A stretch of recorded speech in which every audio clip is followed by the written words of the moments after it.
Well, the most awarded male Canadian country music artist has just racked up another award to his credit, but it's not for his music. Paul Brandt joins me now by Skype to explain. Hey, Paul.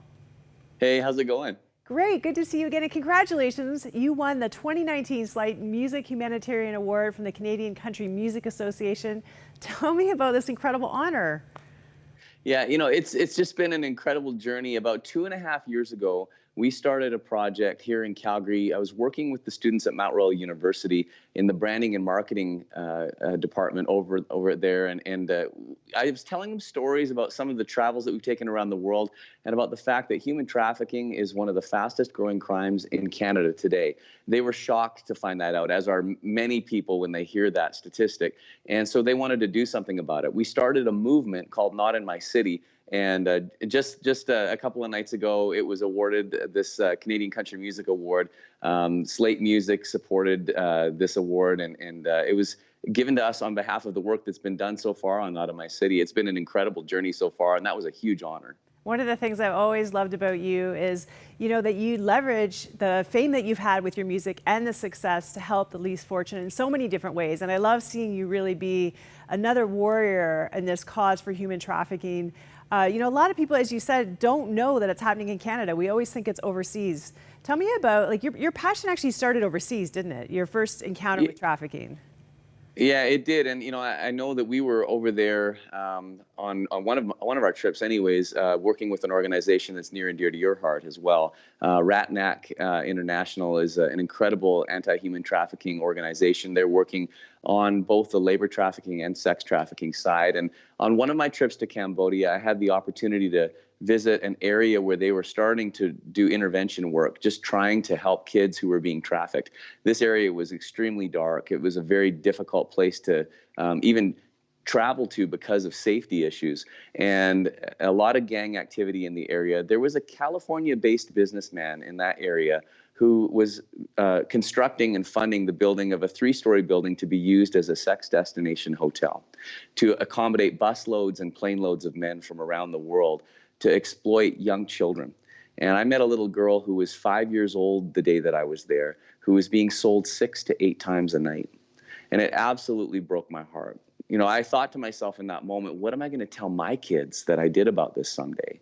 The group of us that were there saw what was going on, and that California businessman also saw that we were there fighting against what he was doing, and he got nervous, because that's kind of what bullies do, when they see someone standing up to them. And so we pooled our resources. He decided he was going to move on. We pooled our resources, and we bought that building. He put it on the market when he left, and we bought it and turned it into a church and a health clinic and a school.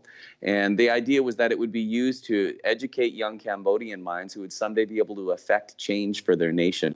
And I was excited to see the change that happened there in partnership with our foundation and with Ratnac, and came back, started researching the truth about human trafficking and the fact that it's growing in Canada, and we started Not in My City as a result of that. So yeah, it's been quite the journey so far. Well, that work in Cambodia is still continuing today. Crossroads, you may not know this, actually, we partner with Ratnac for some of that work in Cambodia, and also work here in Canada.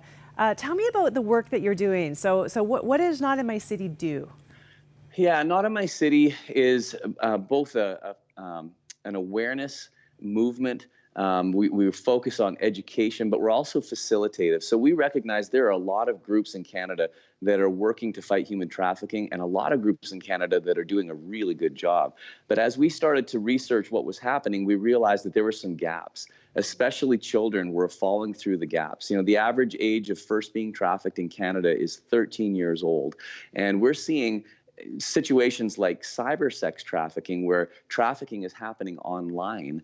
That has increased in Canada since 2014, 600%. So there clearly are gaps in some of these systems, and we believe that one of the main things that we need to do is make sure that all of the groups fighting trafficking are sharing the same definition.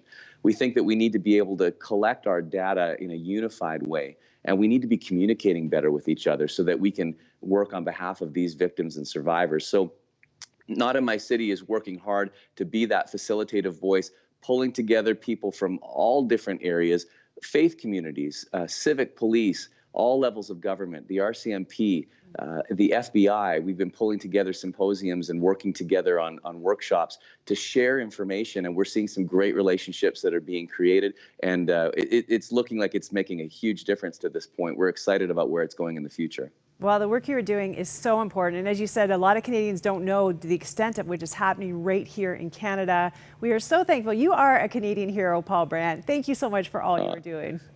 Thanks for giving Not in My City a spotlight. Check out notinmycity.ca.